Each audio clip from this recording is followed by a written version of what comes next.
Hello and welcome to this week's look at action and stunts on film and television. How are you? Welcome to the start or the back end of an old week and the start of a new one.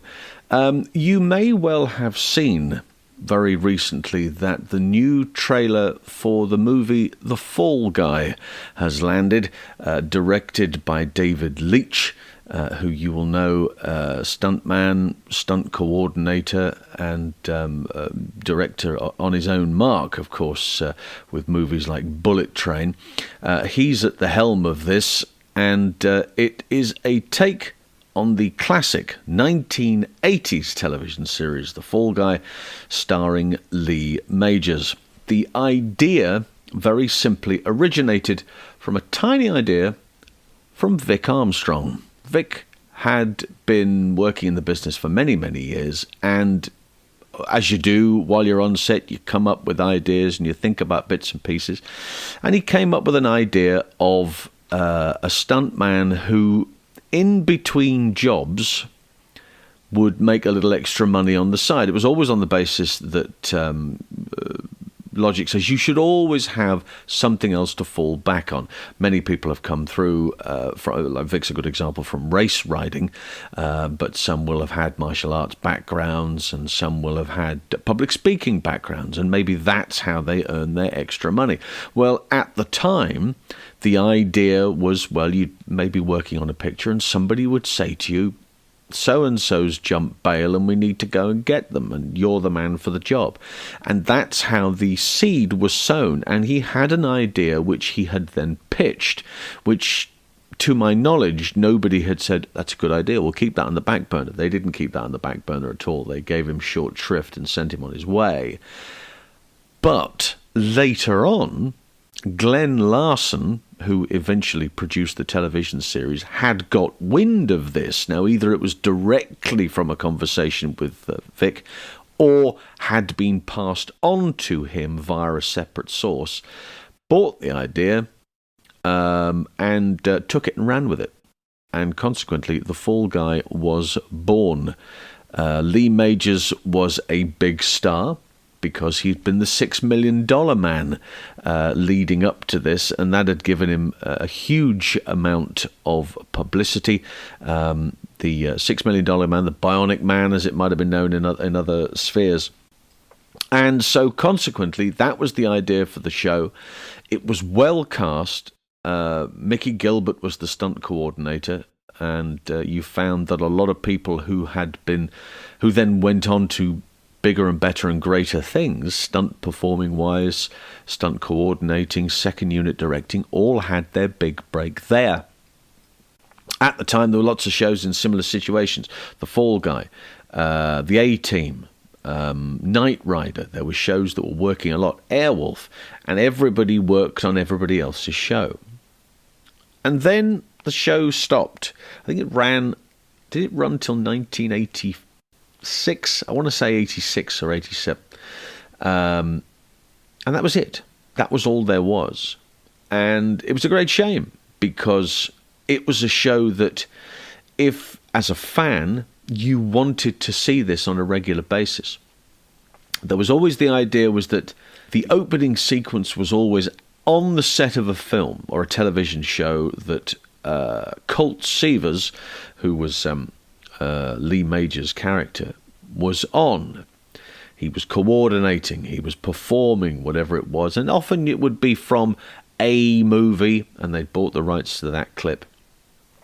And then during the course of the film, during the course of the television episode, there would be guest stars and there would be huge amounts of action. Now, the success of this ran for some time, and then it went really quiet. It stopped. And we thought, well, that's the end of it. And in point of fact, there had been rumblings maybe 5-6 years ago that Hollywood would produce a movie version. Now, you're always very worried. You're always very worried about movie versions of television shows, because they always tend to bite off a little bit more than they can chew in order to tick all the boxes for box office. And a lot of the success of television shows is they don't need that box office. What they need is good stories, plenty of action, and something memorable.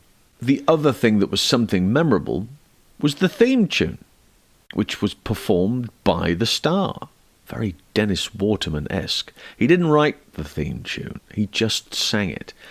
But the unknown stuntman was a very country-based type number. A lot of things happened around the 80s where they had made the connection with nightclubs and country music. There's a fabulous scene in Cannonball Run 2 where Dom DeLuise and Burt Reynolds... No, is it Smokey and the Bandit? It's Smokey and the Bandit 2 because it's the elephant, that's right. Smokey and the Bandit 2, Dom DeLuise is the doctor, you remember? Who's in the back of the lorry looking after the elephant. And they go to a nightclub, and I forget who's playing. Is it Waylon Jennings or Willie Nelson or somebody of that nature? And it's a bar. But they have this, whenever there's action taking place, it's country music. And I think that kind of stuck throughout the 80s. So this feel of a country number was maybe the feel they were going for. And it worked, and there's a lot of country fans in the world. I lived in Belfast for a number of years, and I was always fascinated at the way that Friday night on a radio station there, a national radio station there in Belfast, they would play country music. I'd never heard it before. I knew what country music was, but I didn't think that it was that popular, and it is that popular. So that was the feel for the whole thing. It had some wonderful, excellent action. That big truck jumping, that truck was jumped on so many occasions. So many people broke their back jumping that truck. I can't tell you. They developed, I may have told you this before, they developed a system whereby you would be raised out of the seat slightly on a harness, which was attached to the ceiling, and it would just rest under that. You were wearing a racing harness, you were strapped in, but you were not getting full impact on the floor, on the seat. When that truck came down and bang and hit the floor, you weren't taking the absorption of that. It was taken out by these sort of bungee cords that you were sat on. And it was very exciting stuff. Now, the idea of film. There have been wonderful examples of films. The Untouchables is a great example of a film based on a television show. What else is a good example? Well, the Man from U.N.C.L.E. movie. I like it very much. And the television series was terrific. I thought it was excellent. The Saint movie. I like that very much because it goes right back to the books. There is elements of Roger Moore's Saint, but it is mostly Leslie Charterist's character, with Val Kilmer being the thief. And I felt the feel of the picture and everything. I thought it worked really well. I enjoyed it enormously. And there are movies that maybe slightly missed the mark, although, like The Avengers. The Avengers is a great... No, not that Avengers. This Avengers, which was from the television series, of course, Steed and Mrs. Peel. And it kind of misfired a touch. Great fun. If you're a fan of the television series, you may not have been fully behind the movie, but it was great fun. The Fall Guy is very, very specific. It's a niche market. It's about a stuntman. Ryan Gosling, incidentally, has played a stuntman on a previous occasion in the movie Driver. Maybe this is a thing he's born to play. And I hope, beyond my wildest dreams, that it's a massive, massive success at the box office. But I saw the trailer the other day, and it really, I don't know, it didn't get me the way that I wanted it to get me. So I've decided we'll have a look at the trailer. That was my idea. Let's have a look at the trailer. Let's maybe talk ourselves through the trailer and see see what we can find in there that will give us a ray of hope, something to grab onto to say, okay, look, it's the first trailer. There'll be another trailer further down the line. They'll have learnt from this one. It'll be re-edited. They'll shove a bit of this in. Maybe they'll change the music. The music is key, and I'm not sure about that either, but we'll have a look, and it goes like this. In 3, 2, 1, action. This is that great cannon roll. I mean, it really looks like it's done for real, most certainly, but it's very exciting. He's also got that little safety clip on the button, if you notice, so there's no fear of it being hit accidentally, or even if you do hit it, it's not going to activate it. But the cannon roll looks like a belter.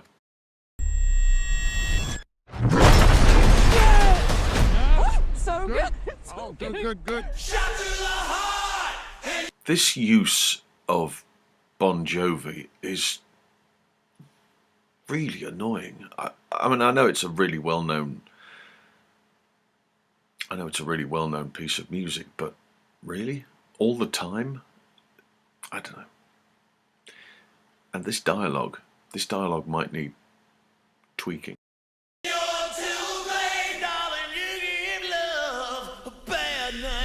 Anyone but him. I didn't approve him. You know that. You are literally the last person on earth I want to see slap the shit out of you. I really could. And I'm open to that in a safer environment. All right, so we know they've got history, they've got a past, but again, the dialogue, really? I mean, it's the first trailer. I'm hoping that it'll just get better as trailers go on. The truck's in it, though. They've got the truck in it. This is okay. You've been a ghost. No phone call, no text. Is that a bonsai tree? Colt Seavers? I mean, the stunt guy, I don't even know what he's called, but looking after a tree, really? Sat in the bath, outside, having a beer with his rubber duck, surely. It's not like I didn't want to apologize. You don't have to explain anything. It was just a flame. So how have you been? God, I hate that thumbs up stunt guy stuff. How have you been?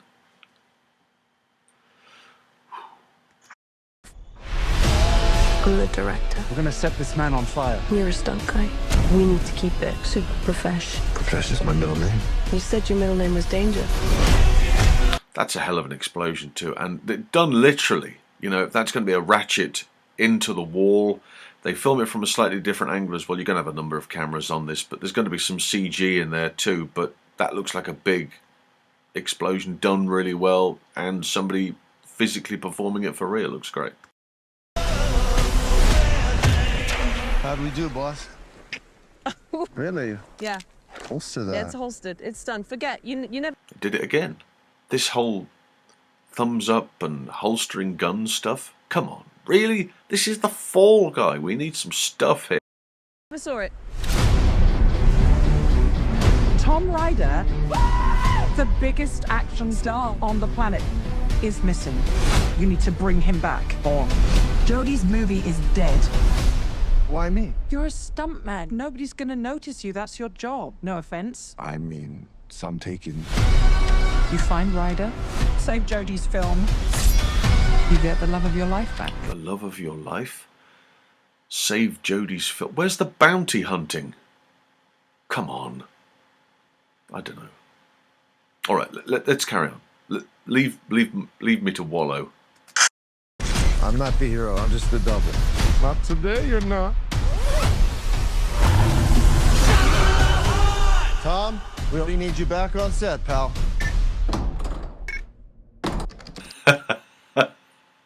We've all done it.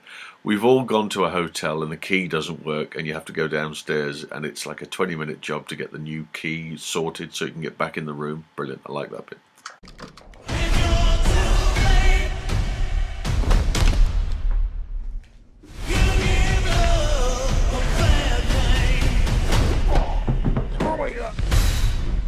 body on ice. He was so dead, Gail. He was super dead.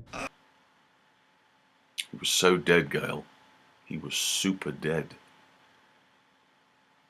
He has got himself involved with some shady people. I had no choice. I had to do some Jason Bourne shit. Jason Bourne shit. That's what he had to do. They were trying to kill me. And not in a fun way. You can make it, you can make it. You can't make it. It's too dangerous. Gotta be stairs. Okay. What happened to your face? You look terrible. You look amazing. You fall down, you get right back up. Now, this is the first time we saw him, if you remember. Those press clippings were him being dragged. I mean, he really is being dragged. Obviously, they've CG'd a great deal of stuff, but that's the. I don't know whether that's Sydney Harbour Bridge or not, but that was the first shot we saw in the press, certainly. How far would you go for the one that you love? I'll buy you a drink when this is over. Engage your core.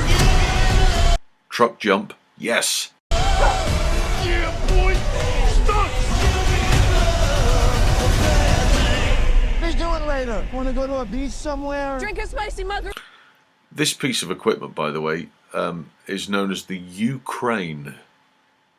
For many years, it was known as the Russian arm. It's not anymore for reasons that kind of speak for themselves. Rita! Make some bad decisions. Yes!